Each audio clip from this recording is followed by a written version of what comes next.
How to grow a beard that looks like it has its own credit score. If you have a patchy, embarrassing beard, this 5-step. President Trump this evening now weighing in on the Jeffrey Epstein controversy, now saying Attorney General Pam Bondi should release, quote, whatever she thinks is credible. And Pam Bondi has now been asked, will she do it? Here's our chief Washington correspondent, Jonathan Karl, tonight.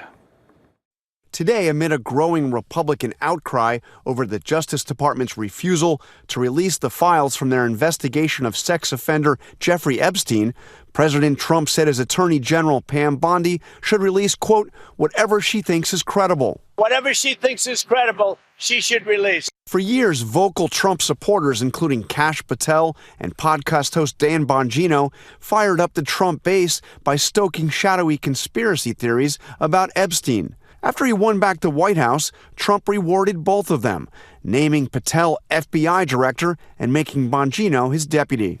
As Attorney General, Bondi promised to release the Epstein files, but then earlier this month, the Justice Department and the FBI released a memo saying the case was closed and no further information would be made public. That triggered an avalanche of outrage on the right. Even the president's daughter-in-law, Laura Trump, said, quote, there needs to be more transparency. I would like to see that also, but I think the Attorney General, the credibility is very important, and you want credible evidence for something like that. The president, like many New York celebrities, had some association with Epstein. When Epstein was arrested in 2019, Trump said he had had a falling out with him and hadn't spoken to him in 15 years.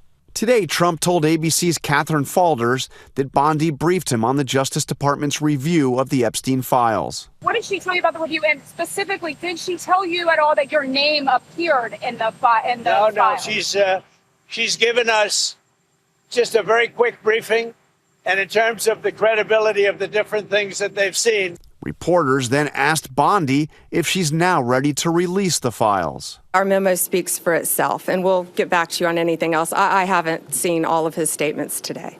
But on Capitol Hill, a growing number of Republicans are sounding off on the Attorney General. I'm not happy. Nobody's happy about it. Nobody knows what's going on. The president's effort to put out this fire is not working, at least not yet.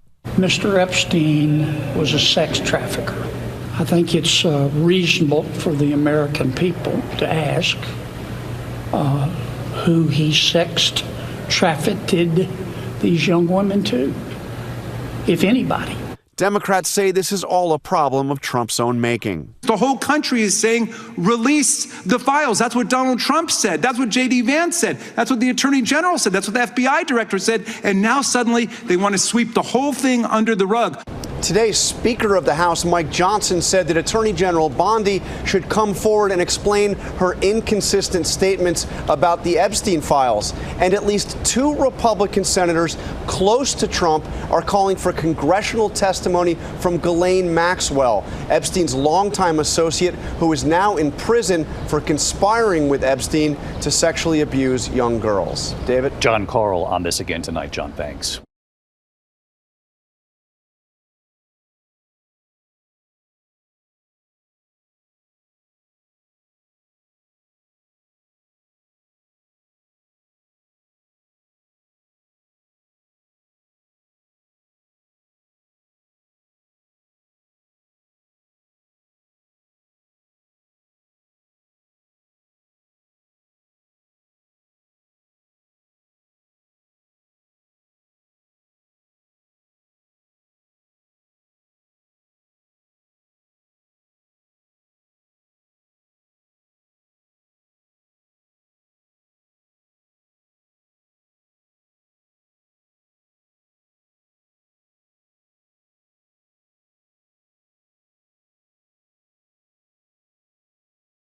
If you see something, say something.